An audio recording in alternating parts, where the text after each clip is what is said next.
আজকে আমরা দেখব বিবিএস সেকেন্ড ইয়ারের অধ্যায় number 2, plant assets, natural resource and intangible asset. এই অধ্যায় দেখব। এখানে আমরা যে অবচয়ের সাথে আমরা তো পরিচিত, তাই না? অবচয়ের সাথে পরিচিত, তো সেই অবচয় নেই এখানে আমাদের অধ্যায়টা কি মূলত স্থায়ী সম্পত্তির অবচয় ক্যালকুলেশন এখানে আমরা করব, যে কিভাবে ক্যালকুলেশন গুলো করতে হয় সেগুলো এখানে আমরা দেখব। এবং মোটামুটি সহজ অধ্যায়গুলোর মধ্যে এটি একটি। অতএব আমরা এই অধ্যায়ের প্রতি একটু গুরুত্ব দেব এবং আশা করি এটা তোমরা পারবে, এই অধ্যায়ে পারবে, ভালো মতো লিখতে পারবে আর কি। তো এই অধ্যায়ের মূল কথা হচ্ছে যে কোনো স্থায়ী সম্পত্তি আমরা ক্রয় করলাম, স্থায়ী সম্পত্তির ব্যবহারজনিত যে ব্যয় বিভিন্ন বছরে বন্টন করে দেওয়া হয় তাকে আমরা অবচয় বলি। এই স্থায়ী সম্পত্তির যে ব্যয় হয়, প্রত্যেক বছর যে ব্যয়টা হয়, অবচয়টা হয়, অবচয়টা প্রত্যেক বছর বাদ দিয়ে আমরা স্থায়ী সম্পত্তির বই মূল্য নির্ণয় করি।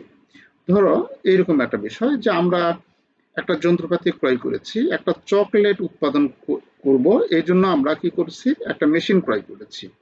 একটা মেশিন ক্রয় করেছি, সাথে চকলেট আমরা উৎপাদন করে 1,00,000 টাকা দিয়ে আমরা মেশিনটি ক্রয় করলাম। এখন এই মেশিন তো এই না, এই মেশিন আজীবন আমাদের ব্যবসায় চলবে এই তো না। এই মেশিন এক নির্দিষ্ট সময় পর গিয়ে মেশিন নষ্ট হয়ে যাবে, তাই না? তাহলে আমরা যখন কোনো সম্পদ ক্রয় করি তখন আমরা অনুমান করে থাকি যে এই সম্পদটা আমাদের ব্যবসায় 5 বছর যাবে বা 10 বছর যাবে বা 15 বা 30 বছর যাবে, এইরকম একটা অনুমান করে থাকি আমরা। হুম। তো সেই অনুমানের উপর ভিত্তি করে আমরা তার অবচয়টা নির্ণয় করে থাকি। কিরকম? যদি 1,00,000 টাকা দিয়ে আমরা মেশিনটা যদি ক্রয় করে থাকি, তাহলে আমরা মনে করছি যে মেশিনটি 10 বছর চলবে। 10 বছর পর এই মেশিন 10 বছর পর এই মেশিনের মূল্য হচ্ছে, মানে মেশিন অকার্যকর হবে আর কি, মানে কোনো প্রকার উৎপাদন হবে না।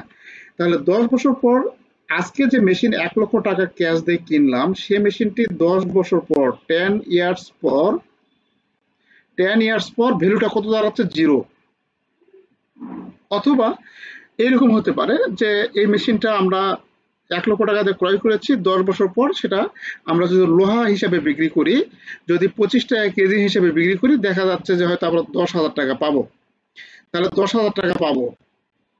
তাহলে ব্যাপারটা কিরকম দাঁড়ালো? ব্যাপারটা দাঁড়ালো এরকম যে আমরা কোনো একটি সম্পদ আমরা ক্রয় করলাম, কোনো একটি অ্যাসেট ক্রয় করলাম, ইকুইপমেন্ট ক্রয় করলাম 1,00,000 টাকা দিয়ে। সেই ইকুইপমেন্ট 10 বছর চলার ফলে, এই 10 বছর চলার ফলে আর ওই ইকুইপমেন্ট দ্বারা কোনো চকলেট আর উৎপাদন হবে না। তখন এই ইকুইপমেন্ট আমাদের অকেজ হয়ে যাবে। তখন ওই ইকুইপমেন্ট 10 বছর শেষে আমাদের যে ভাঙ্গারির দোকান আছে, লোহা লস্করের দোকান আছে, সেখানে আমরা কেজি দরে বিক্রি করে দিলাম 10,000 টাকা দিয়ে। তার মানে আজকে যে মেশিন আমরা ক্রয় করলাম, এক ক্যাশ টাকা দিয়ে ক্রয় করলাম, যে মেশিনটা ক্রয় করলাম হচ্ছে কত, 1,00,000 টাকা দিয়ে, সেটা 10 ইয়ার্স পরে আমরা পাচ্ছি কত, 10,000 টাকা। তাহলে আমাদের 90,000 টাকা 10 বছরে আমাদের কমে যাচ্ছে, তাই না? এই 90,000 টাকার নামই হচ্ছে ডিপ্রিসিয়েশন, মানে অবচয়। স্থায়ী সম্পত্তির যে মূল্যটা কমে গেল, এটা হচ্ছে অবচয়। এখন এই 90,000 টাকা যে অবচয়, এটা বিভিন্ন এই যে 10 বছর ধরে আমাদের তো নিঃশেষ হয়ে গেছে, তাহলে 10 বছরে আমরা এটা বন্টন করে দেব। এখন এই 90,000 টাকাকে যদি 10 দ্বারা ভাগ করি, তাহলে আমরা পাবো কত, 9,000 টাকা। তাহলে প্রত্যেক বছর কত, 9,000 টাকা করে আমাদের মূল্য কমে যাচ্ছে। এটার নাম হচ্ছে সরলরৈখিক পদ্ধতি। এই যে ডিপ্রিসিয়েশন 90,000 টাকা হলো, এই 90,000 টাকা আমরা বিভিন্ন বছর, এই যে 90,000 টাকা অবচয়, এই 90,000 টাকা বিভিন্ন বছরে আমরা কি করব, ভাগ করে দেব। 90,000 টাকা যখন বিভিন্ন বছরে ভাগ করে যখন আমরা দিব, তখন এটা, এই ভাগ করে দেওয়ার যে পদ্ধতিটা, এই পদ্ধতিটা সাধারণত আমরা এখানে 4 ধরনের দেখে থাকি। তাহলে বিষয়টা কি দাঁড়ালো, আমরা যদি একটু আরেকটু ডিপলি বলি, মেশিনটা কিনলাম কত দিয়ে? কেউ একজন বলো, কথা বলো। মেশিন, হ্যাঁ, 1,00,000 টাকা দিয়ে যেটা কিনলাম সেটার নাম হচ্ছে কস্ট। হ্যাঁ, কস্ট। ওকে। তাহলে মেশিন কিনলাম হচ্ছে 1,00,000 টাকা দিয়ে। আচ্ছা, এই মেশিন আমরা ঢাকায় কিনছি 1,00,000 টাকাতে, আমাদের এলাকায় নিয়ে আসতে সেটার বহন খরচ দিতে হবে। মেশিন সংক্রান্ত যে খরচগুলো আছে, মানে আমাদের এখানে যে আমরা কারখানায় যে মেশিনটা নিয়ে আসবো, ঢাকা থেকে নিয়ে আসবো, মেশিন তো আর হেঁটে হেঁটে আসবে না, মেশিনকে নিয়ে আসতে হবে কোনো পরিবহনের মাধ্যমে, সেই পরিবহন কস্ট বা ফ্রেট এর সঙ্গে যোগ করতে হবে। মেশিন কিনা থেকে শুরু করে উৎপাদনের আগ পর্যন্ত যত খরচ হবে সবগুলো নতুন মেশিন হিসাবে দেখাতে হবে। কিরকম বিষয়টা, আমরা ফ্রেট দিলাম, ভাড়া দিলাম, আমরা ফ্রেট মানে ভাড়া, ভাড়া দিলাম ধরো 10,000 টাকা। ওকে, আচ্ছা, ভাড়া 10,000 দিলাম। এখন মেশিনটা ভাড়া দিয়ে আমাদের কারখানায় নিয়ে আসলেই কিন্তু উৎপাদন হবে না, সেটার জন্য আমাদের ইঞ্জিনিয়ার লাগবে, ইঞ্জিনিয়ার দ্বারা সেখানে সংস্থাপন করতে হবে। এখানে যদি আমাদের যদি এটা যদি আমাদের কারখানা হয়, মেশিন নিয়ে আসে যদি এখানে রাখি, কি উৎপাদন হবে না? সেটা সংস্থাপন বা মেনটেন্যান্সের জন্য আমাদের প্রথম অবস্থায় কাজ করতে হবে, তাই না? তাহলে এর জন্য ইঞ্জিনিয়ার লাগবে, আপনি আমি পারবো না, বা তুমি আমরা পারবো না, সেটা কি করতে হবে আমাদের? এর জন্য ইনস্টলেশন যে চার্জটা, ইনস্টলেশনের চার্জটা আমাদের দিতে হবে। তাহলে এই যে মেশিন সংস্থাপন করা, এক জায়গায় মেশিন আছে আরেক জায়গায় আসে স্থাপন করব আমরা, একে বলে ইনস্টলেশন বা সংস্থাপন। তাহলে সংস্থাপন চার্জ আমাদের হয়ে থাকে। তাহলে এর সঙ্গে যে সংস্থাপন চার্জটা ইনস্টলেশন চার্জ বলে, ইনস্টলেশন চার্জ কত? ইনস্টলেশন চার্জ নিল আরো 10,000 ধরো, তাহলে ইনস্টলেশন চার্জ নিল আরো 10,000। এখন যে ইঞ্জিনিয়ার আসছে, সে ইঞ্জিনিয়ার এখন টেস্টিং করে দেখবে যে মেশিন আসলে চকলেট উৎপাদন হয় কি হয় না, তাই না? সে তো সংস্থাপন করে দিয়েই চলে যাবে না, সে তো মেশিন স্থাপন করে দিয়েই চলে যাবে না, সে কি কি হতে পারে যে সেখানে মেশিনে তেল ভরাইতে হতে পারে, বা কোনো কিছু দিতে, কাঁচামাল কিছু দিতে দিতে হতে পারে, যে এটা চকলেট আসলে হচ্ছে কি হচ্ছে না, যাকে বলে টেস্টিং, টেস্টিং চার্জ। তাহলে এখানে আমরা আমাদের যদি আরো উৎপাদন, মেশিন সংস্থাপন করলে তো উৎপাদন হচ্ছে না, আমাদের উৎপাদনের জন্য ইঞ্জিনিয়ার কি টেস্টিং করতেছে, টেস্টিং চার্জ। একে বলে কি টেস্টিং চার্জ। টেস্টিং চার্জ হচ্ছে, ধরো এখানেও লেগেছে মেশিনের তেল টুল সব মিলে, রং চং বা সবকিছু মিলে আমাদের আরো লেগেছে হচ্ছে 10,000 টাকা। তাহলে মেশিন বাবদ আমাদের মোট লাগলো কত? 1,30,000 টাকা। এটার নাম হচ্ছে আমাদের টোটাল মেশিনের যে ভ্যালু, যে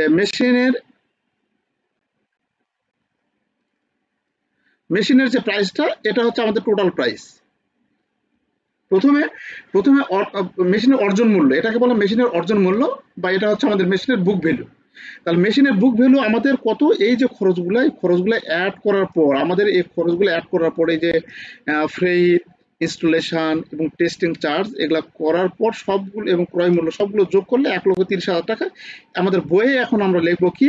আমরা বইয়ে লিখবো মেশিন আসছে, মেশিন ডেবিট 1,30,000 টাকা। আর লিখবো কি? ক্যাশ চলে গেল আমাদের, ক্যাশ অবলিক ব্যাংক কত? 1,30,000 টাকা। শুধু যদি আমরা 1,00,000 দেই, যে 1,00,000 টাকা মেশিন করে দিয়েছে, 1,00,000 দেবো, হবে না। আমাদের যে খরচগুলো আছে সবগুলো খরচ লিখতে হবে, ঠিক আছে?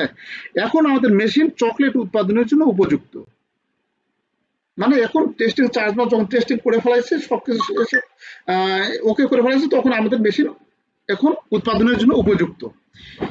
এই যত খরচ হয়েছে সবগুলো খরচ যখন আমরা যোগ করব, এটা হচ্ছে আমাদের কাছে মেশিনের অর্জন মূল্য। মেশিনের অর্জন মূল্য বা বুক ভ্যালু হচ্ছে কত? 1,30,000 টাকা। এটা লিখতে হবে। তাহলে আমরা এ থেকে কি শিক্ষা পেলাম? এ থেকে শিক্ষা পেলাম, মেশিন ক্রয় করলে সে ক্রয় মূল্যটাই লিখবো না, মেশিন ক্রয় করে আনার পর বহন খরচ, সেটা সংস্থাপন ব্যয়, সংস্থাপন বলে স্থাপন ব্যয়, সেটা টেস্টিং খরচ, এটা সাধারণত থাকে না। এই যে টেস্টিং খরচ যেটা দিচ্ছি না, এটা সাধারণত থাকে না। এই দুটো থাকে, এই দুটো থাকে, হ্যাঁ, বেশিরভাগ এই দুটাই পাবো আমরা। তো এই যাবতীয় কস্টগুলো আমরা কি করব? যাবতীয় ব্যয়গুলো আমরা যোগ করব, যোগ করে আমরা এটা লিখবো। ওকে, এখন এই 1,30,000 টাকার মেশিন, 1,30,000 টাকার মেশিন এখন আমরা কি করছি? আমরা অনুমান করছি। হ্যাঁ, আমরা ব্যবসায় আমরা দেখছি যে এই অনুমান করছি 1,30,000 টাকা যে মেশিন আমরা নিয়ে আসলাম, এই মেশিনটা যাবে হচ্ছে 10 বছর, 10 বছর পর 10 ইয়ার যাবে, 10 ইয়ার যাবে, 10 বছর যাওয়ার পর এই মেশিনটা আমরা বিক্রি করতে পারবো কত টাকাতে? বিক্রি করতে পারবো, ধরো আমরা যদি লোহা লস্কর হিসেবে বিক্রি করি, 30,000 টাকায় আমরা বিক্রি করতে পারবো। মানে 10 বছর পর যদি ভাঙ্গারি হিসেবে বিক্রি করি আমরা 30,000 টাকা বিক্রি করতে পারবো। তাহলে এই মেশিন 10 বছরে আমাদের কি হয়ে যাচ্ছে, কত টাকা কমে যাচ্ছে, 1 লক্ষ টাকা কমে যাচ্ছে 10 বছরে। তাহলে 10 বছরে 1 লক্ষ টাকা যেটা কমে যাচ্ছে, এই 1 লক্ষ টাকার নাম হচ্ছে ডিপ্রিসিয়েবল ভ্যালু।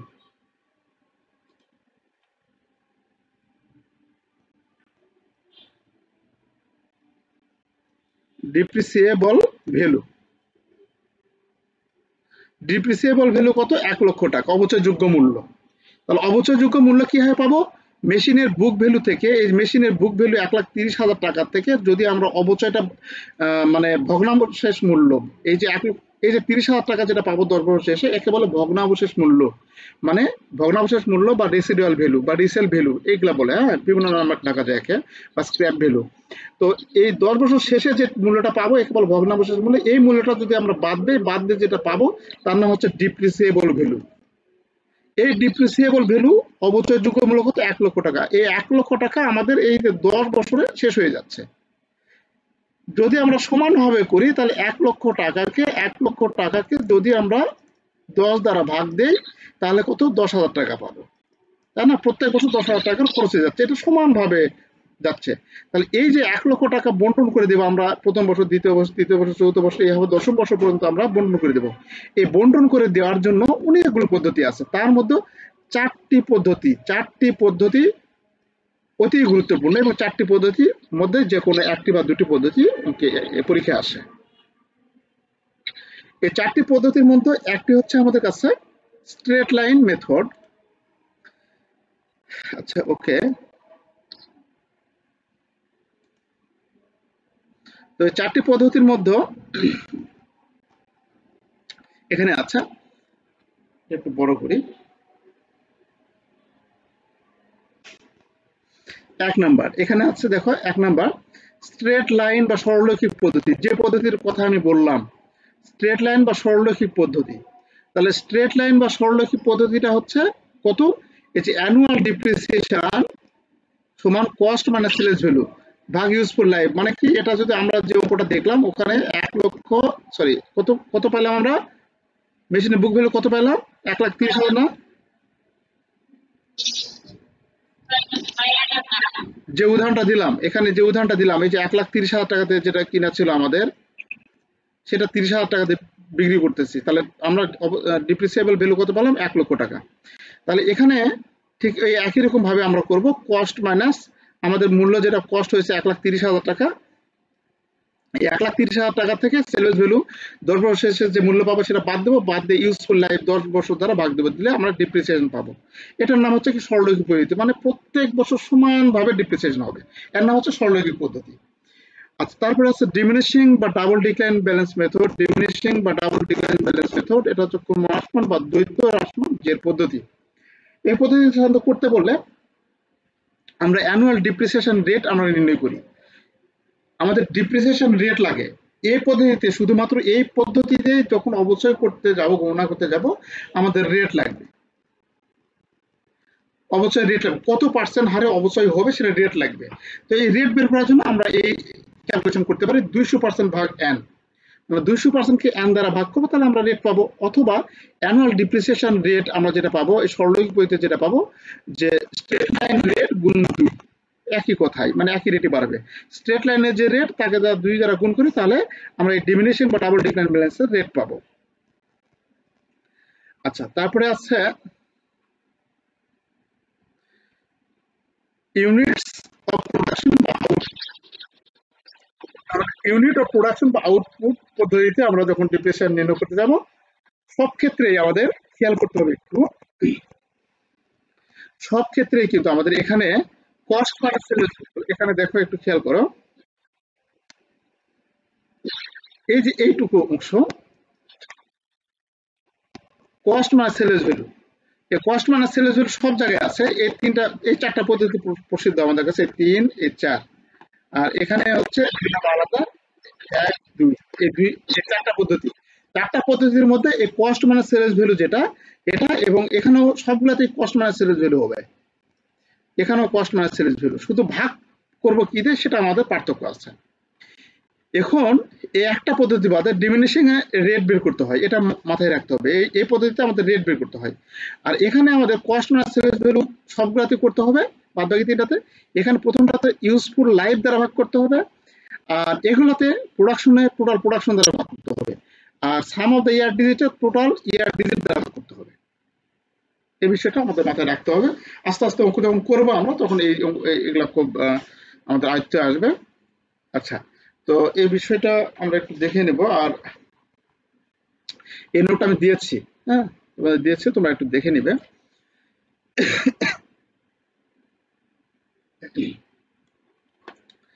আচ্ছা, ওকে। তো স্যার, লেকচার শেষ তো 2টা হয়নি, 3টা হয়েছে আবার। 3 দিয়েছি, এটা দেওয়া হয় নাই? না স্যার। আচ্ছা আচ্ছা, আমি পাঠিয়ে দিচ্ছি। এরকম তো আমি, আচ্ছা ক্লাস শেষ পাঠিয়ে দিচ্ছি, এখন তার দেখতে পাবে না। তো এখানে প্লান্ট অ্যাসেট সম্পত্তি সময় কি কি আছে সংক্ষেপে লেখা আছে, এটা এগুলা পড়ে নিও, খুব ভালো লাগবে আর কি। তো এখানে সম্পত্তি বলতে কি বোঝে, সম্পত্তি শ্রেণীবিভাগ, চলতি সম্পত্তি, স্থায়ী সম্পত্তি। সম্পত্তি হচ্ছে আমাদের যেটা এখানে বলা আছে, সম্পত্তি হলো ব্যবসা প্রতিষ্ঠানের নিয়ন্ত্রণাধীন এমন কিছু বস্তু বা উপাদান যা প্রতিষ্ঠানের ভবিষ্যৎ সুবিধা প্রদান করে।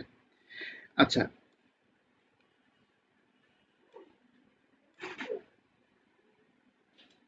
শুধু কোন কষ্টের যে অংশ, কোন কষ্ট বা ব্যয়ের যে অংশ প্রতিষ্ঠানের বর্তমান হিসাবকালে ব্যবহৃত হয় তা এক্সপেন্স বা ব্যয় বা খরচ হিসেবে বিবেচ্য হয়। অন্যদিকে কষ্টের যে অংশ প্রতিষ্ঠানের বর্তমান হিসাবকালে ব্যবহৃত হয় না তাই অ্যাসেট, সহজ কথায়, তাই না? আর সম্পত্তি কি, আমরা যেটা ব্যয় করি এই ব্যয়টা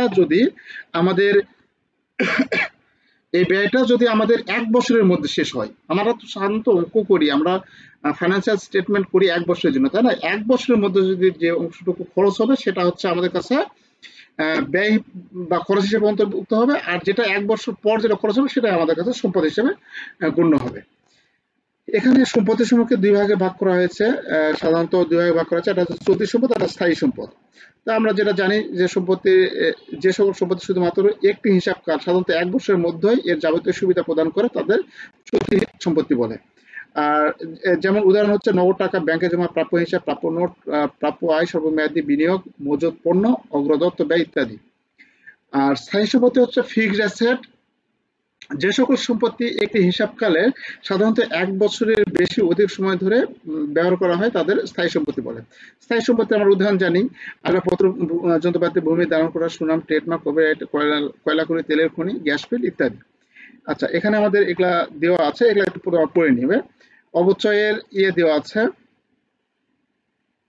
আমরা যে অবচয়গুলো আমরা নির্ণয় করব, ক্যালকুলেশন করব, এটা সাধারণত তিনটি নামে আমরা ডাকতে পারি। একটা হচ্ছে অবচয়, যেটা এখানে বলা আছে স্থায়ী সম্পত্তির উপর। আরেকটা হচ্ছে অবলোপন, আরেকটা হচ্ছে নিঃশেষকরণ বা ডিপ্রিসিয়েশন। একটু খেয়াল করো, এখানে হচ্ছে ইংরেজি হচ্ছে ডিপ্রিসিয়েশন অবচয়, আরেকটা হচ্ছে অ্যামোর্টাইজেশন অবলোপন, আরেকটা হচ্ছে ডিপ্লিশন নিঃশেষকরণ। এটা যেটা বলা আছে, স্থায়ী সম্পত্তির মোট ব্যয়কে যখন কার্যকর আয়ুষ করার মধ্যে সুশৃঙ্খলভাবে যুক্তিসঙ্গতভাবে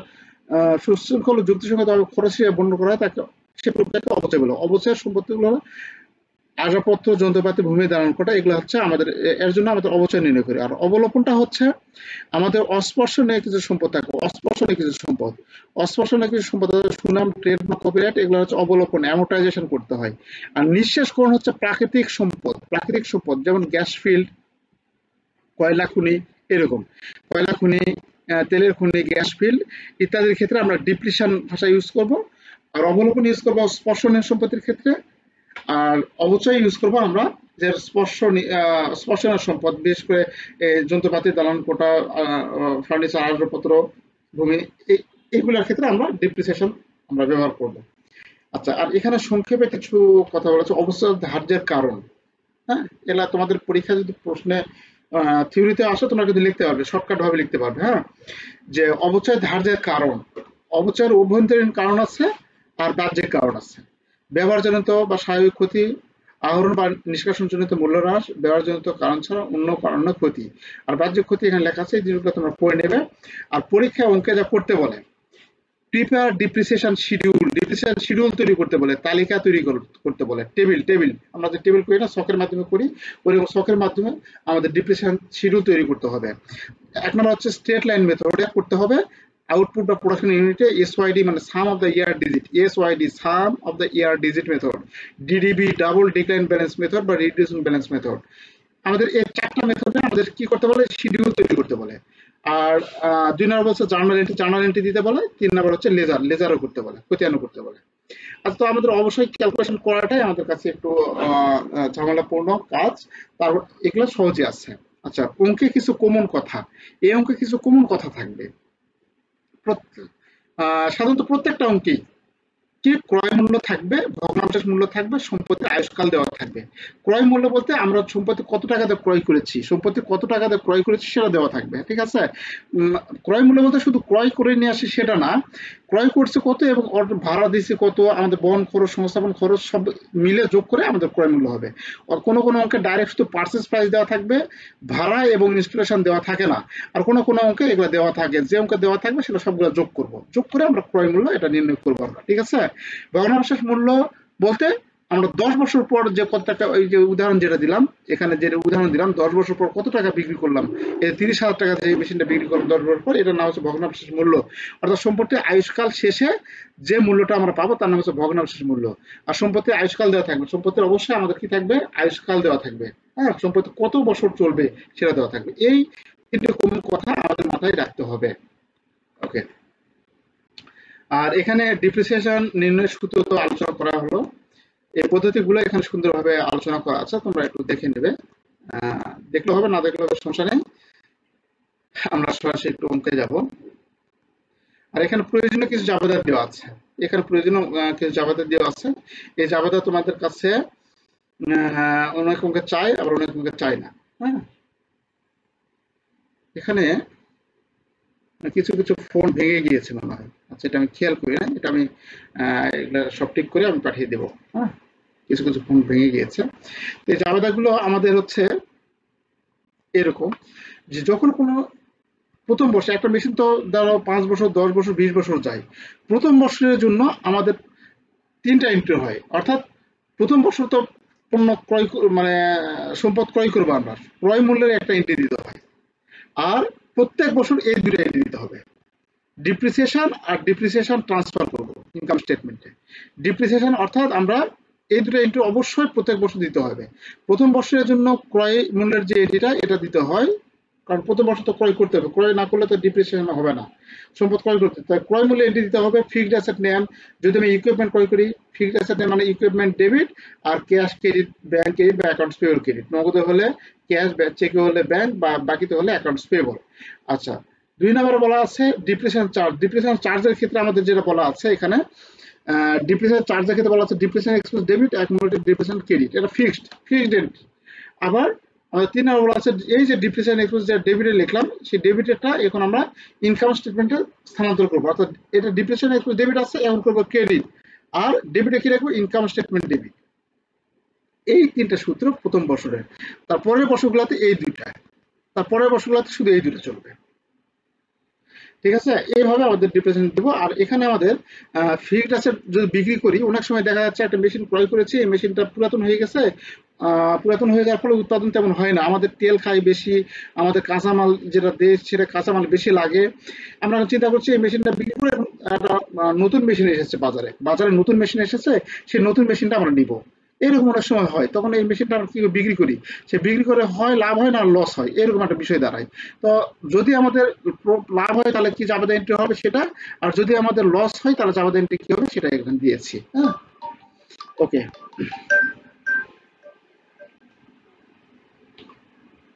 হ্যালো,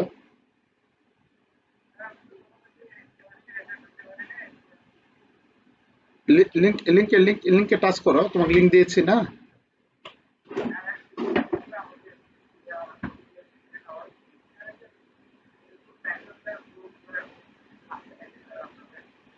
না না, হোয়াটসঅ্যাপে যেতে হবে বাবা, হোয়াটসঅ্যাপে।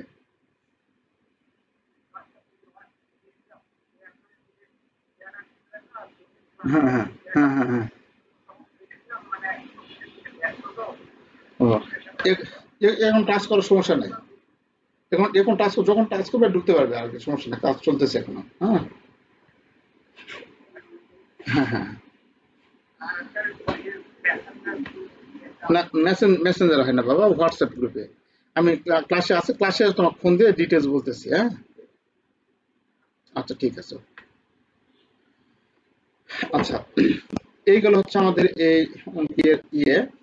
আর খতিয়ান গুলো করবে এইরকম। হ্যাঁ, খতিয়ান কোনটা কিরকম, খতিয়ানের ঘর দেখা তো আমাদের আমরা জানি, asset account, debit credit, balance. ব্যালেন্সের এখানে আমার ডেবিট ক্রেডিটের ঘর হয়, কিন্তু আমরা এটা করি না, আমার ব্যালেন্সের এখানে একটা ঘরই করেছি আমরা। এর ডিপ্রিসিয়েশন এক্সপেন্সের খতিয়ান আর অ্যাকুমুলেটেড, এই তিনটা খতিয়ানের মধ্যে চেয়ে থাকে আর কি।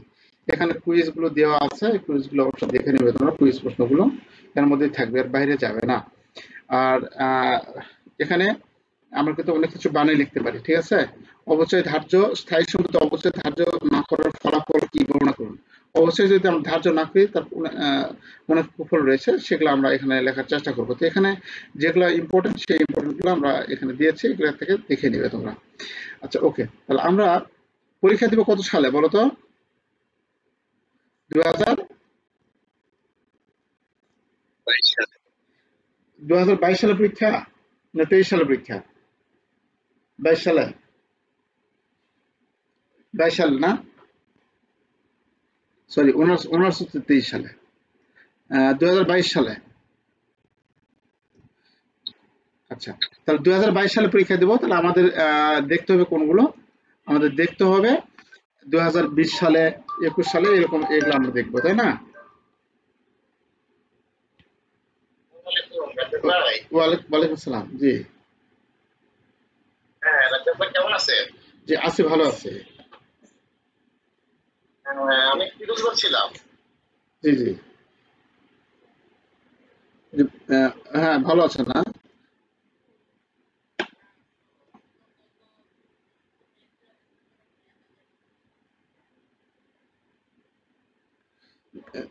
জি জি শুনতে পাচ্ছি। আমি একটা ক্লাসে আছি, ক্লাস শেষে আমি আপনাকে ফোন দিচ্ছি ভাই। হ্যাঁ, ক্লাস শেষে ফোন দিচ্ছি।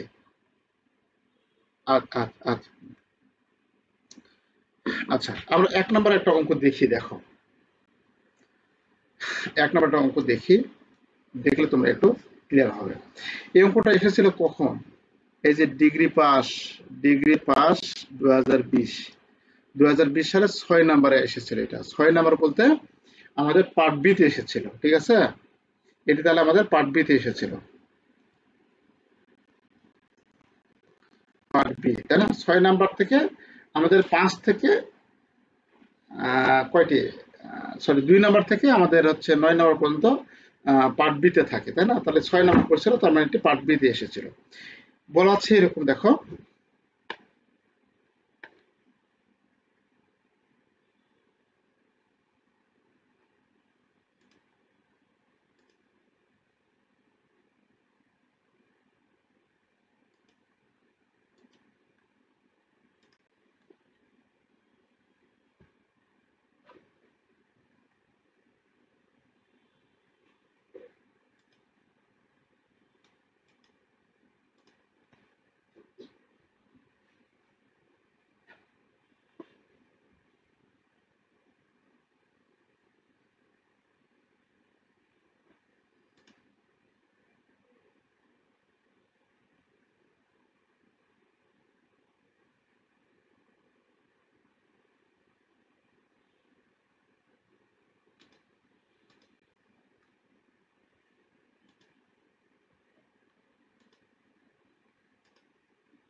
সরি, আমি একটু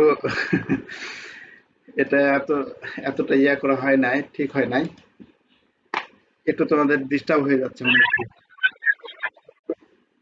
আচ্ছা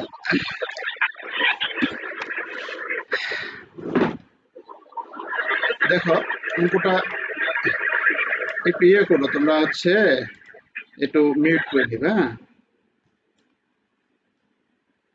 আচ্ছা, এখানে আমাদের বলা আছে 1 নাম্বারটা দেখো, এটা পার্ট বি তে এসেছিলাম। এখানে বলা আছে স্যার রেকর্ড একটু হ্যাঁ, thank you. Recording in progress. তোমার দেখার কি সমস্যা হচ্ছে? এখানে বলা আছে দেখো, Medha company bought a machine on, কখন ক্রয় করেছে? 1/1/2017। কস্টিং টাকা 1,20,000, 1,20,000 টাকা মূল্যে আমাদের ক্রয় করেছে একটি মেশিন 1/1/2017 তারিখে। দ্য ইনস্টলেশন চার্জ, ইনস্টলেশন মানে কি? সংস্থাপন ব্যয়। হ্যাঁ, সংস্থাপন ব্যয়। হ্যাঁ, তাহলে ইনস্টলেশন চার্জ ছিল কত টাকা? ইনস্টলেশন চার্জ ছিল কত? 80,000 টাকা।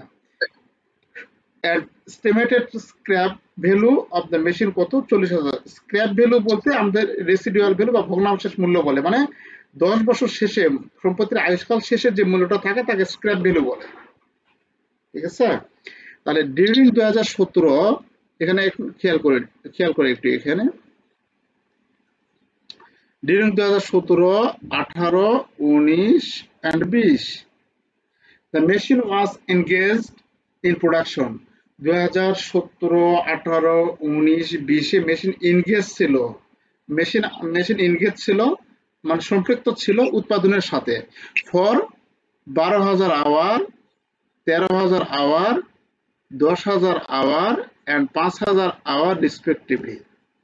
মানে 2000 এই 4টা বছর 17, 18, 19, 20 যে মেশিনটা আমরা কিনলাম সেই মেশিনটি উৎপাদনের সাথে কি ছিল? উৎপাদনের সাথে যুক্ত ছিল কত ঘন্টা? 12 প্রথম বছর মানে 2017 সালে। এখানে এই যে 2017 সালে ছিল চলছে হচ্ছে 12,000 ঘন্টা, 2018 সালে চলছে হচ্ছে 13,000 ঘন্টা, 2019 সালে হচ্ছে 10,000 ঘন্টা, আর 2020 সালে হচ্ছে কত? 5,000 ঘন্টা। এইভাবে চলছে মেশিন আর কি। Show the depreciation schedule for its 4-year life. Depreciation schedule তৈরি করতে বলছে, খেয়াল করো। ডিপ্রিসিয়েশন কি করতে বলছে? শিডিউল তৈরি করতে বলছে, শিডিউল। আমি তোমাদের কি বলেছিলাম, সাধারণত কি কি কি চাই? এমনকি যদি আমরা একটু উপরের দিকে দৌড় মারি,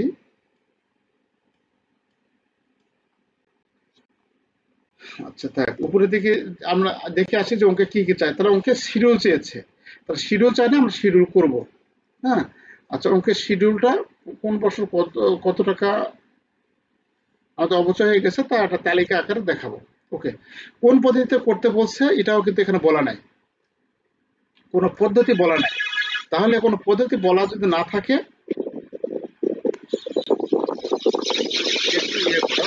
একটু শব্দ হচ্ছে কার, তাহলে এখানে কোন পদ্ধতিতে করতে বলছে সেটা বলা নাই, তাই না? মানে সরলরৈখিক পদ্ধতি না হচ্ছে ডাবল ডিক্লাইন পদ্ধতি না প্রোডাকশন পদ্ধতি না কোন পদ্ধতি, এটা এটা বলা নাই, তাই না? তাহলে এখানে আমাদের কিন্তু যখনই এরকম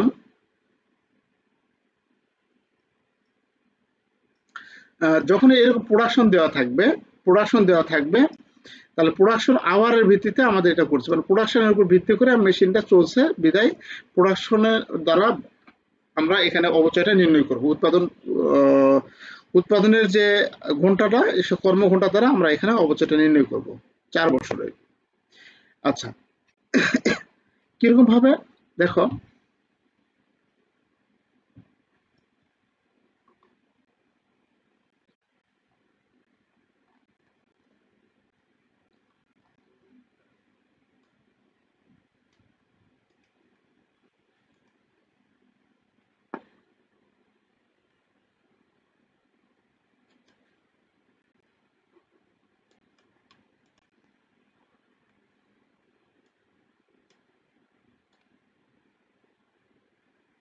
অ্যান্সার শিট পাচ্ছি না।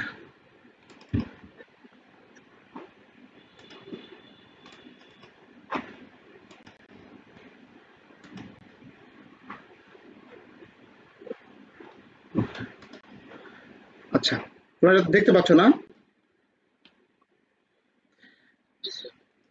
জি স্যার। ওকে, তাহলে আমরা দেখো এই অঙ্কটা 1 নম্বর অঙ্কটা যদি আমরা করি, এখানে আমি প্রথমে ইন ডিটেলস করব, তারপরে আমরা এটা একটু বোঝার চেষ্টা করবো আর কি।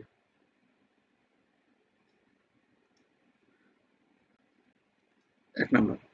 এক নম্বরে কি করতে বলছে, ডিপ্রিসিয়েশন শিডিউল তৈরি করতে বলছে। শিডিউল, এই যে শিডিউল তৈরি করতে বলছে, এই শিডিউলটা তৈরি করতে হবে। তো ডিপ্রিসিয়েশন শিডিউল যখন তৈরি করতে বলবো তখন আমাদের ছক দাগে করতে হবে। আচ্ছা ওকে, তাহলে আমরা এখানে মেশিনের অর্জন মূল্যটা আগে আমরা দেখাবো, মেশিনটা কত টাকায় আমরা অর্জন করেছি বা মেশিনের বুক ভ্যালুটা আমরা নির্ণয় করব। তাহলে এখানে লিখবো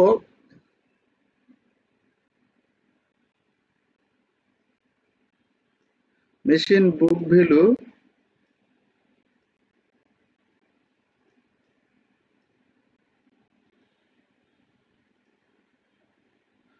মেশিন বুক ভ্যালু হচ্ছে কি, বা বুক ভ্যালু অফ মেশিন যেভাবে লেখা না কেন, মেশিন বুক ভ্যালু বা বুক ভ্যালু অফ মেশিন, এটা এই কথাটা এইভাবে লেখা যায়, বা টোটাল ভ্যালু অফ মেশিন, বা এরকম ভাবে লেখা যায়। তাহলে আমরা লিখবো বুক ভ্যালু অফ মেশিন, মেশিনের কস্ট হচ্ছে কত, যোগ কস্ট হচ্ছে এত, যোগ আসুন আদার খরচ কি আছে, আদার খরচ এই যে ইনস্টলেশন চার্জ, এটা হচ্ছে আদার খরচ।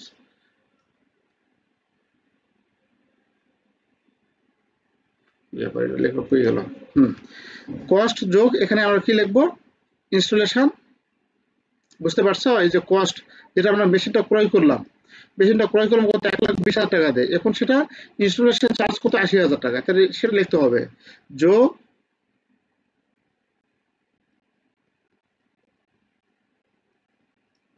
Installation charge. তাহলে কস্ট হচ্ছে কত, কস্ট হচ্ছে 1,20,000 টাকা, আর আমাদের হ্যাঁ ইনস্টলেশন চার্জ হচ্ছে কত, 80,000 টাকা। তাহলে দুটো আমাদের যোগ করতে হবে। তাহলে 1,20,000 টাকা হচ্ছে কস্ট, যোগ 80,000, 80,000 সমান সমান কত হচ্ছে টাকা, 2 লাখ,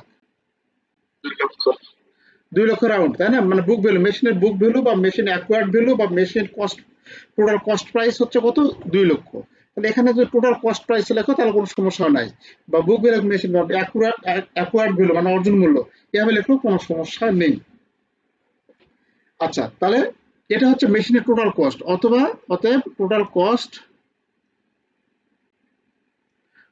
কত, 2 লক্ষ টাকা। এখন এই 2 লক্ষ টাকা যেটা টোটাল কস্টের সবার ক্ষেত্রে নির্ণয় করতে হবে, শুধু ডাবল ডিক্লাইন ব্যালেন্স মেথড বাদে আমাদের যে 2 লক্ষ, না সরি, এই যে কস্ট প্রাইসটা সব মেথডেই আমাদের করতে হবে। এখন এখান থেকে আমাদের যে বিষয়টা হচ্ছে যে আমরা এই 10 বছর পর কত টাকা পাবো, ডিপ্রিসিয়েবল ভ্যালু আমরা এখানে লিখবো। অতএব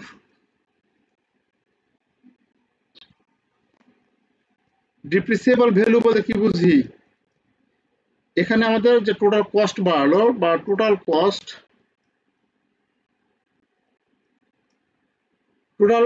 কস্ট মাইনাস এখান থেকে ভগ্নাবশেষ মূল্য বাদ দেবো, মানে ওই মেশিনটি চলার পর, নির্দিষ্ট সময় চলার পর স্ক্র্যাপ ভ্যালু কত, এই যে স্ক্যাপ লেখা থাকবে, স্ক্র্যাপ ভ্যালু, রেসিডুয়াল ভ্যালু, আমাদের এই ধরনের কথা এখানে বলা থাকবে, তাই না?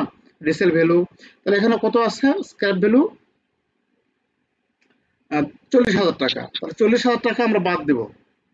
তাহলে ডিপ্রিসিয়েবল ভ্যালু, স্ক্র্যাপ ভ্যালু, এখানে হবে কত, টোটাল কস্ট হচ্ছে 2 লক্ষ, 2 লক্ষ মাইনাস স্ক্র্যাপ ভ্যালু হচ্ছে কত, 40,000। 40,000। তাহলে এটা যদি বাদে তাহলে কত, 1,80,000 টাকা, 1,60,000, 1,60,000 টাকা। এটার নাম হচ্ছে কি, ডিপ্রিসিয়েবল ভ্যালু, এটার নাম হচ্ছে কি, ডিপ্রিসিয়েবল ভ্যালু।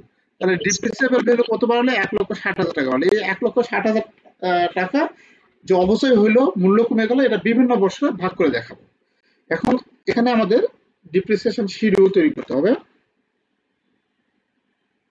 এখানে যেটা বলা আছে, যে কি বলা আছে, যে depreciation schedule,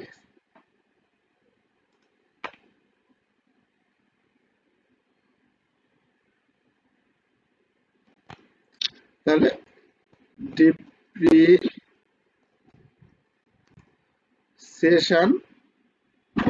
schedule, thank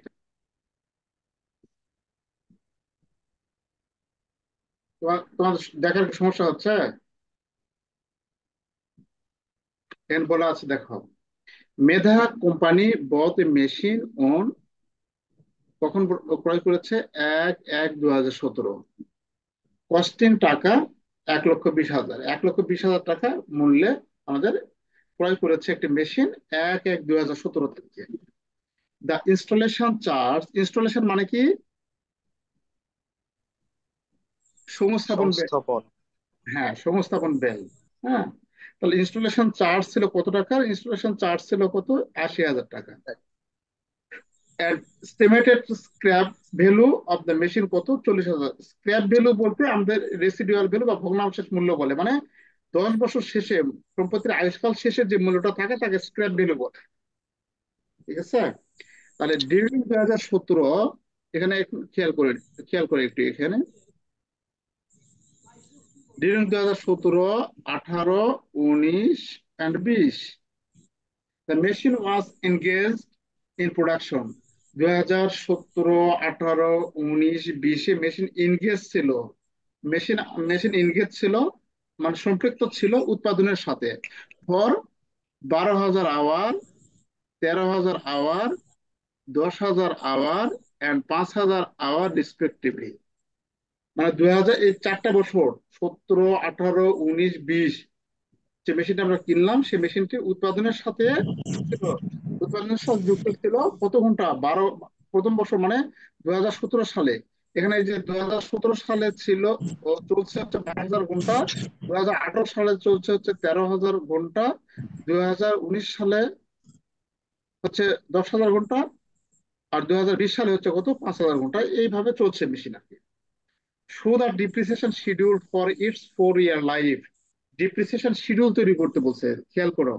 depreciation কি করতে বলছে? শিডিউল তৈরি করতে বলছে, শিডিউল। আমি তোমাদের কি বলেছিলাম, কি কি কি চাই?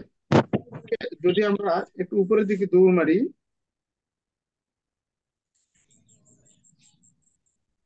আচ্ছা থাক, উপরের দিকে আমরা দেখে আসি যে অঙ্কে কি কি চাই। তাহলে অঙ্কে শিডিউল চেয়েছে, তাহলে শিডিউল চাই না, আমরা শিডিউল করব। হ্যাঁ, আচ্ছা, অঙ্কের শিডিউলটা কোন বছর কত কত টাকা আমাদের অবচয় হয়ে গেছে তা একটা তালিকা আকারে দেখাবো। ওকে, কোন পদ্ধতিতে করতে বলছে এটাও কিন্তু এখানে বলা নাই, কোনো পদ্ধতি বলা নেই। তাহলে কোনো পদ্ধতি বলা যদি না থাকে,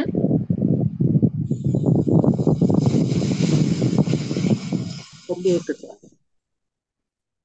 তাহলে এখানে কোন পদ্ধতিতে করতে বলছে সেটা বলা নাই, তাই না? মানে সরলরৈখিক পদ্ধতি, না হচ্ছে ডাবল ডিক্লাইন পদ্ধতি, না প্রোডাকশন পদ্ধতি, না কোন পদ্ধতি, এটা এটা বলা নাই, তাই না? তাহলে এখানে আমাদের কিন্তু যখনই এরকম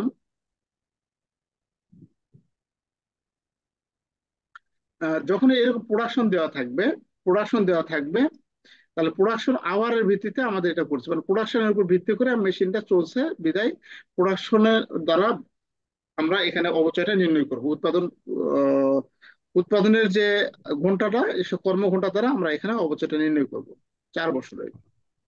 আচ্ছা, কিরকম ভাবে দেখো।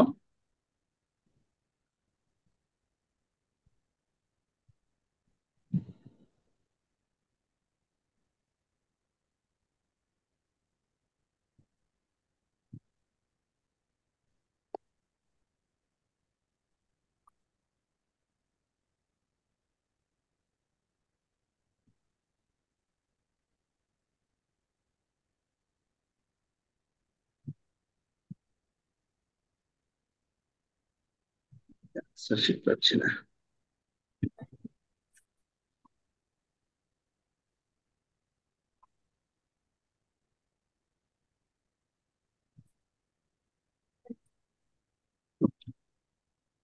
আচ্ছা, তোমরা এটা দেখতে পাচ্ছ না? জি স্যার। জি স্যার। ওকে, তাহলে আমরা দেখো এই অঙ্কটা, 1 নম্বর অঙ্কটা যদি আমরা করি এখানে, আমি প্রথমে ইন ডিটেলস করব, তারপরে আমরা এটা একটু বোঝার চেষ্টা করবো আর কি।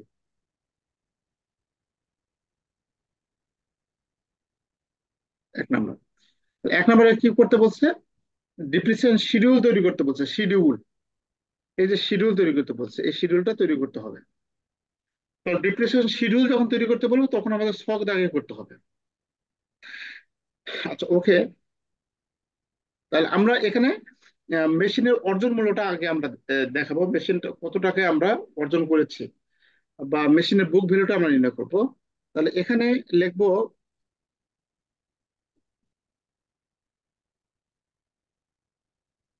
মেশিন বুক ভ্যালু,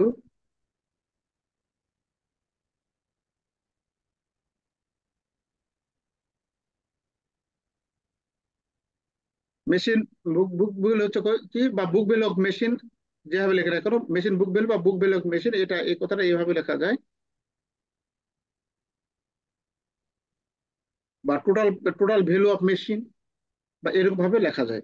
তাহলে আমরা লিখবো book value of machine, machine cost হচ্ছে কত, যোগ কস্ট হচ্ছে এত, আর যোগ এর সঙ্গে আদার খরচ কি আছে, আদার খরচ এই যে ইনস্টলেশন চার্জ, এটা হচ্ছে আদার খরচ।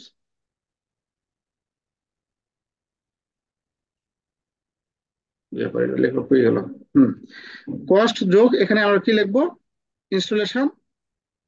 বুঝতে পারছো, এই যে কস্ট, যেটা আমরা মেশিনটা ক্রয় করলাম, মেশিনটা ক্রয় করলাম কত, 1,20,000 টাকা দেয়, এখন সেটা ইনস্টলেশন চার্জ কত, 80,000 টাকা, তাহলে সেটা লিখতে হবে যোগ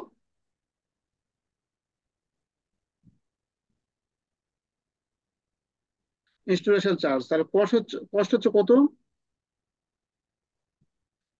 কষ্ট হচ্ছে 1,20,000 টাকা, আর এক আমাদের লক্ষ বিশ হাজার ইনস্টলেশন চার্জ হচ্ছে কত, 80,000 টাকা। তাহলে দুটো আমাদের যোগ করতে হবে। তাহলে 1,20,000 টাকা হাজার হচ্ছে কস্ট, যোগ 80,000, 80,000 ছশো কত হচ্ছে টাকা, 2 লাখ। 2 লক্ষ। 2 লক্ষ রাউন্ড, তাই না? মানে বুক ভ্যালু, মেশিনের বুক ভ্যালু বা মেশিন অ্যাকোয়ার্ড ভ্যালু বা machine cost, total cost price হচ্ছে কত, 2 লক্ষ। তাহলে এখানে যদি টোটাল কস্ট প্রাইস লেখো তাহলে কোনো সমস্যা নাই, বা বুক ভ্যালু মেশিন বা অ্যাকোয়ার্ড ভ্যালু মানে অর্জন মূল্য এভাবে লেখো, কোনো সমস্যা নেই। আচ্ছা, তাহলে এটা হচ্ছে মেশিনের টোটাল কস্ট, অথবা অতএব টোটাল কস্ট কত, 2 লক্ষ টাকা। এখন এই 2 লক্ষ টাকা যেটা টোটাল কস্টের সবার ক্ষেত্রে নির্ণয় করতে হবে, শুধু ডাবল ডিক্লাইন ব্যালেন্স মেথড বাদে। আমাদের যে 2 লক্ষ, না সরি, এই যে কস্ট প্রাইসটা সব মেথডে আমাদের করতে হবে। এখন এখান থেকে আমাদের যে বিষয়টা হচ্ছে যে আমরা এই 10 বছর পর কত টাকা পাবো, ডিপ্রিসিয়েবল ভ্যালু। আমরা এখানে লিখবো অতএব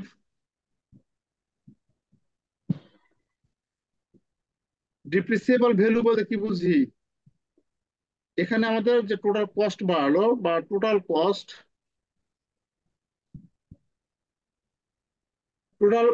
কস্ট মাইনাস এখান থেকে ভগ্নাংশের মূল্য বাদ দেবো, মানে ওই মেশিনটি চলার পর, নির্দিষ্ট সময় চলার পর স্ক্র্যাপ ভ্যালু কত, এই যে স্ক্র্যাপ লেখা থাকবে, স্ক্র্যাপ ভ্যালু, রেসিডুয়াল ভ্যালু, আমাদের এই ধরনের কথা এখানে বলা থাকবে, তাই না? Resale value. তাহলে এখানে কত আছে, স্ক্র্যাপ ভ্যালু 40,000 টাকা, তাহলে 40,000 টাকা আমরা বাদ দেবো। তাহলে ডিপ্রিসিয়েবল ভ্যালু, স্ক্র্যাপ ভ্যালু, এখানে হবে কত, টোটাল কস্ট হচ্ছে দুই দুই lakh lakh minus scrap value হচ্ছে কত, 40,000। 40,000। তাহলে এটা যদি বাদে তাহলে কত, 1,80,000 টাকা। এক এ লক্ষ ষাট ষাট হাজার হাজার 1,60,000 টাকা, এটার নাম হচ্ছে কি ডিপ্রিসিয়েবল ভ্যালু, এটার নাম হচ্ছে কি ডিপ্রিসিয়েবল ভ্যালু। তাহলে ডিপ্রিসিয়েবল। ডিপ্রিসিয়েবল ভ্যালু কত বাড়লে, 1,60,000 টাকা বাড়লে, এই 1,60,000 টাকা যে অবশ্যই হইলো, মূল্য কমে গেল, এটা বিভিন্ন বছরে ভাগ করে দেখা। এখন এখানে আমাদের ডিপ্রিসিয়েশন শিডিউল তৈরি করতে হবে। এখানে যেটা বলা আছে, যে কি বলা আছে, যে ডিপ্রিসিয়েশন শিডিউল,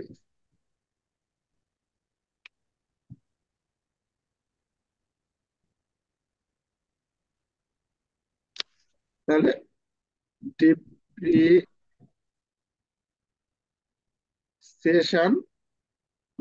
শিডিউল,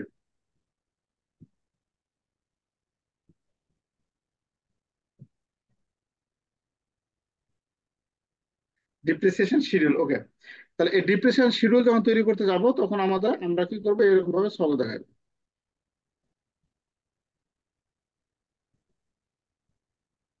ওকে, কয় বছর? 4 বছরে। তাহলে 4 বছরের জন্য এটা করে নেবো। প্রথমটা তো হেডিং, 4 বছরের জন্য এটা 4টা রো করে নেব।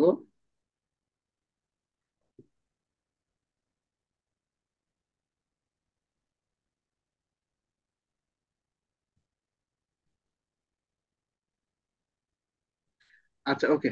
তাহলে আমরা 1 2 3 4 আর একটা টানবো। তো এখানে আমাদের প্রথমে লিখবো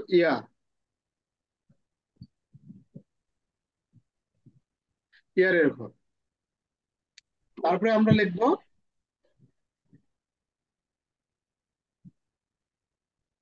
বুক ভ্যালু,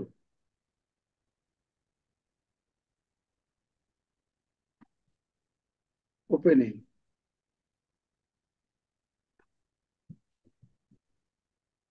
এটা হচ্ছে ব্র্যাকেটে। তাহলে আমরা বুক ভ্যালু ওপেনিং ব্র্যাকেটে লিখলাম। আর এখানে আমাদের দেখো, প্রোডাকশন কোর্সে কোন বছর কত, এটা লিখলেও হবে, না লিখলেও হয়, সমস্যা নাই। এখানে আমরা লিখবো ডিপ্রিসিয়েশন।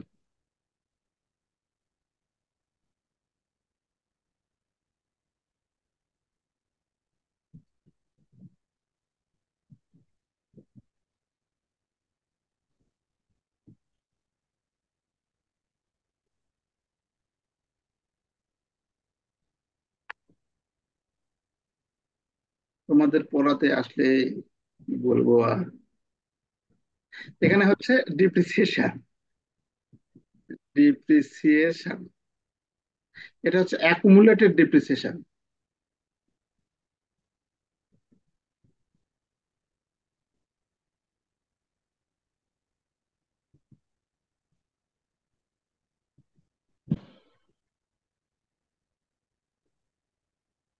অ্যাকুমুলেটেড ডিপ্রিসিয়েশন এটা হচ্ছে book value closing. Book value closing, okay. তাহলে এখানে আমাদের ইয়ার কোন কোন ইয়ার আছে? 2017 থেকে শুরু না? 17, 18, 19, 17 না তো, হ্যাঁ 17 থেকে 18, 19, 20, হ্যাঁ স্যার, 20 সাল। 17 থেকে 20 পর্যন্ত। ওকে, আর ওপেনিং বুক ভ্যালু আমরা কত বের করছি? আমরা ওপেনিং বুক ভ্যালু এই যে এখানে লিখছিলাম,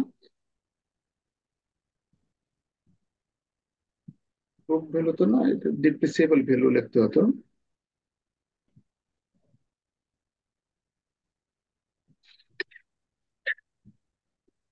এখানে আরেকটা কথা লেখা চাই, ডিপ্রিসিয়েবল ভ্যালু।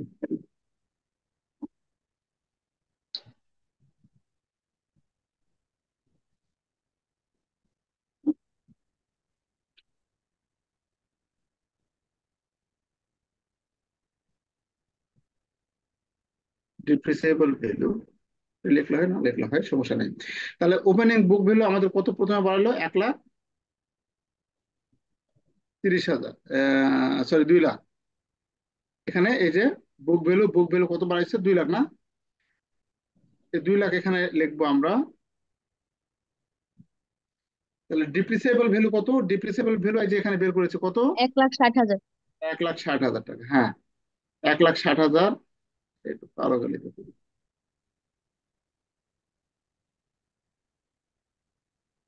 তাহলে ডিপ্রিসিয়েশন হবে কত? এই যে দেখো, এই জায়গায় হচ্ছে আমাদের ডিপ্রিসিয়েশন হচ্ছে এই যে 1,60,000 টাকা অবচয় হয়ে গেল।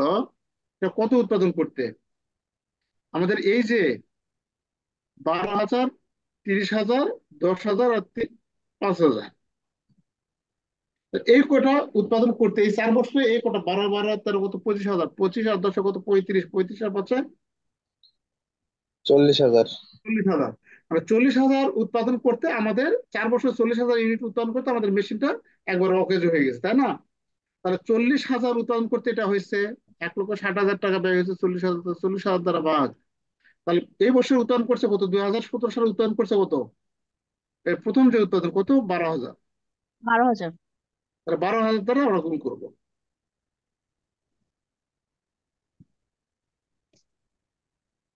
তাহলে আমরা অবচয় পাবো। অবচয় কত টাকা পাবো? এখানে ঘরটা ছোট হয়ে গেছে, এটা ক্যালকুলেশন করো তো একটু। এই ঘরটা একটু ছোট হয়ে গেছে, এটা আমি এটা আর একটু বাড়ি বুঝতেছি। ক্যালকুলেশন করো তো কত হয়।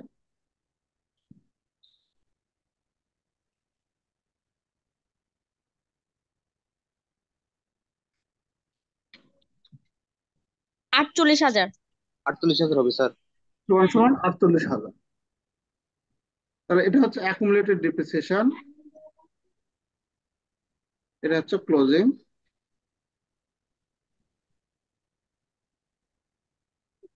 Closing book value. ওকে, তাহলে 48,000, এই 48,000 টাকা অবশ্যই হয়ে যাচ্ছে। 48,000 টাকা আমরা কোথায় লিখবো? 48,000 টাকা এই অ্যাকুমুলেটেড ডিপ্রিসিয়েশন দেবে। অ্যাকুমুলেটেড ডিপ্রিসিয়েশন বলতে এটা আমাদের জড়ো হবে, আস্তে আস্তে আস্তে আস্তে যত ডিপ্রিসিয়েশন হবে এখানে যোগ হবে। তাহলে 48,000 টাকা এখানে পার করে দেবে। এখানে আগে কোনো কিছু ছিল না, পূর্ববর্তী বছরে, এই বছর থেকে ডিপ্রিসিয়েশন শুরু হচ্ছে। তাহলে 48,000 টাকা এখানে জমা হবে। আর বুক ক্লোজিং বুক ভ্যালু হচ্ছে আমাদের ওপেনিং বুক ভ্যালু থেকে ডিপ্রিসিয়েশনটা বাদ দেবো। ওপেনিং বুক ভ্যালু থেকে ডিপ্রিসিয়েশন বাদ দেবো, কত বাদ দিলে কত হবে? 48,000, 2 লক্ষ থেকে আমাদের 48,000 টাকা যদি বাদ দেয় তাহলে কত হবে? 1,52,000। 1,52,000। 1,52,000। হ্যাঁ, এই 1,52,000 পরের বছরে হবে কি? ওপেনিং বুক ভ্যালু, তাই না? ওকে, জি স্যার। এখন আমাদের এখানে অবচয়যোগ্য মূল্য কিন্তু সবসময় আসবে এটাই,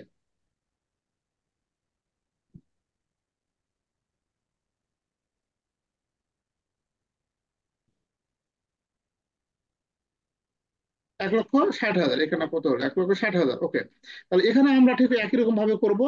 1,60,000 টাকা অবচয় হয়ে যাচ্ছে কত হাজার উৎপাদনে? 40,000 উৎপাদনে। তাহলে দ্বিতীয় বর্ষ কত উৎপাদন হয়েছিল? দ্বিতীয় বর্ষ উৎপাদন 13,000। 13,000 ইউনিট। 13,000 দ্বারা আমরা গুণ করবো, তাই না? এই যে 13,000, 13,000, তাহলে 13,000 দ্বারা গুণ করবো। 13,000 করলে কত হচ্ছে? 52,000। 52,000। তাহলে এই 52,000 টাকা এখানে আমরা লিখবো 52,000 টাকা। আমাদের আগের বছরে ছিল কত? জড়ো করা ছিল কত? Accumulated difference 48,000। এই বছরে হয়েছে কত? 52,000। 2017 সালে ছিল অ্যাকুমুলেটেড ডিফারেন্স 48,000। 2018 সালে আবার নতুন করে জড়ো হচ্ছে কত? 52,000। তাহলে মোট হবে কত? 1,00,000 না? 1 লাখ। জি হ্যাঁ, মোট স্যার। মোট হচ্ছে কত? 1,00,000।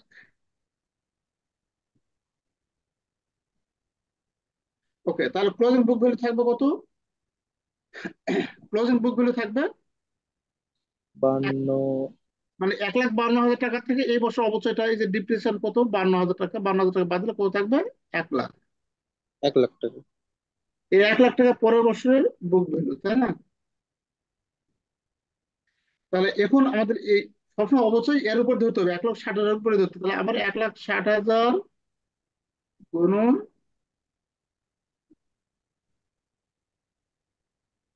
40,000, 40,000 হাজার। গুণন এটা কত উৎপাদন করছিল? 10,000। 10,000। 10,000 ইউনিট। 10,000 ইউনিট। হ্যাঁ, থ্যাংক ইউ। 10,000 ইউনিট, তাহলে গুণ করে কত হয়?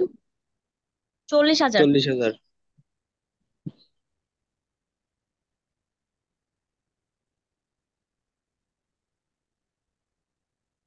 1,40,000, তাই না? এই যে ডিপ্রেশন বাড়লো, এই ডিপ্রেশনটা হচ্ছে, এই ডিপ্রেশনটা কি করবো আমরা?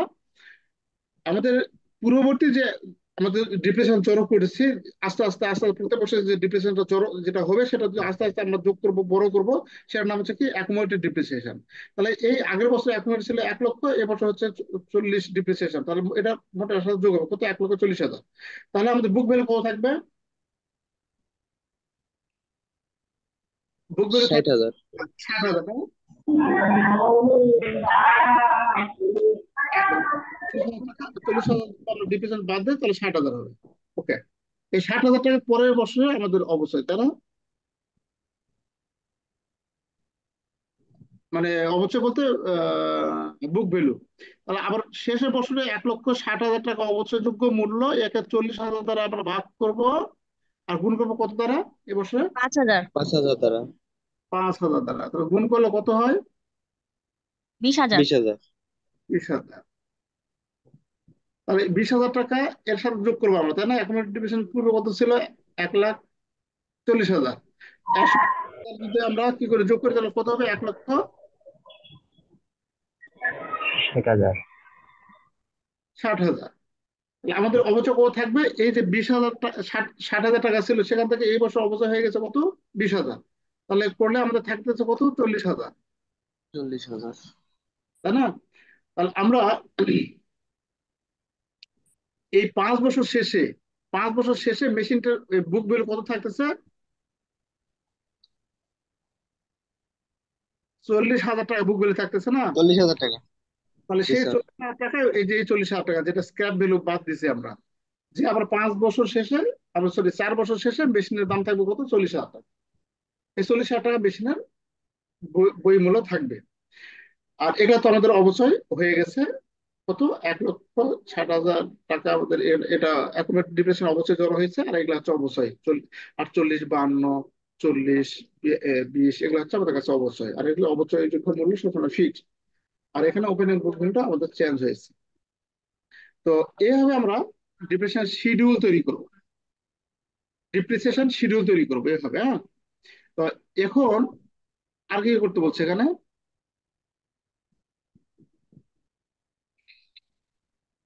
আর কিছু করতে বললে, শুধু ডিপ্রিসিয়েশন শিডিউল তৈরি করতে করি। তাহলে এটা তো আমরা বুঝতে পারছি নাকি মোটামুটি?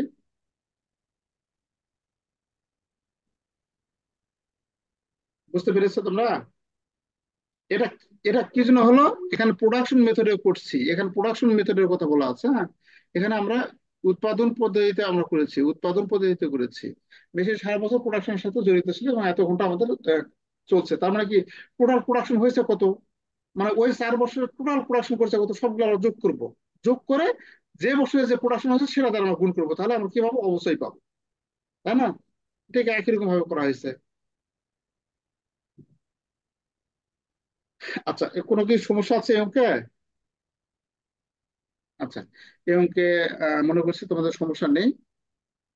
আমরা 2 নম্বর যে অঙ্কটা আছে,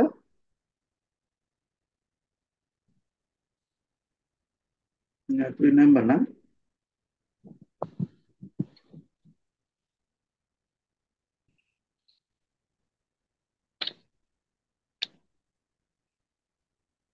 এটা দেখাবো না, কালকে আবার এখান থেকে আলোচনা করব। তোমরা আলোচনা, তোমরা করবে হচ্ছে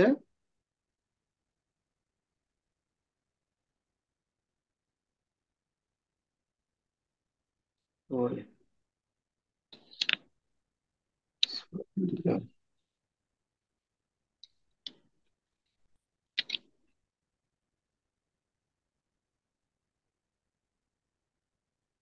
আচ্ছা, তোমরা 6 নম্বরটাই দেখবে। 6 নম্বর করতে বলছে এই মেথডে, প্রোডাকশন মেথডে। হ্যাঁ, এই প্রোডাকশন মেথডে তোমরা দেখবে এই অঙ্কটা এখানে করা আছে, দেওয়া আছে 6 নম্বর প্রোডাকশন মেথডে তোমরা করবে। 2টা মেথড আছে, স্টেট লাইন মেথড আর প্রোডাকশন মেথড। তোমরা প্রোডাকশন মেথডে দেখবে, চেষ্টা করবে। করতে হবে এরকম না, তোমরা চেষ্টা করবে, ঠিক আছে? এখানে বলা আছে এরকম, দেখে পড়ে দিই। হেরাল কোম্পানি পার্সেস, জানুয়ারি 2014, হেরাল কোম্পানি পার্সেস মেশিন কত? 27,000।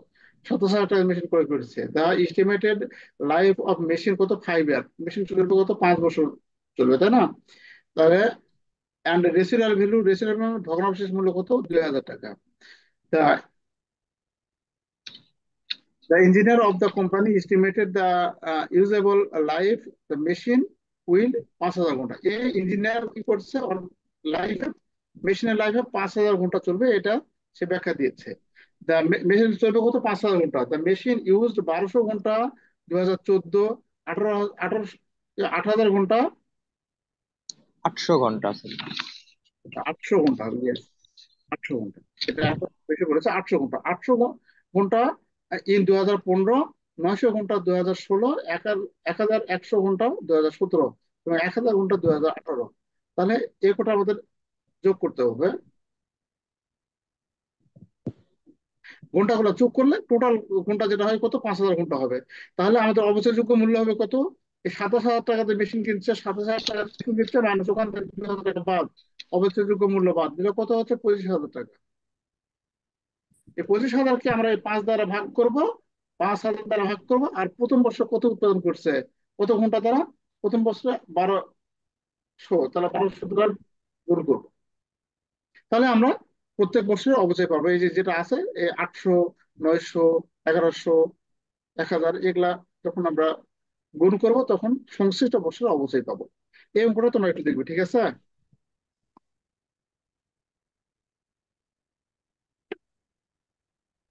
আর এই অঙ্কটা শুনবে পুরাটাই।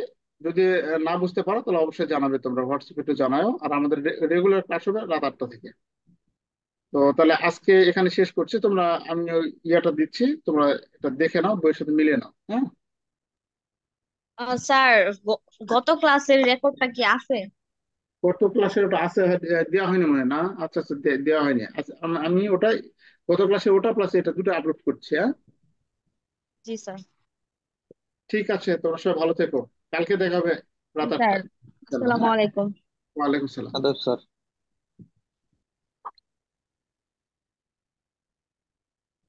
আসসালামু আলাইকুম। ওয়ালাইকুম সালাম।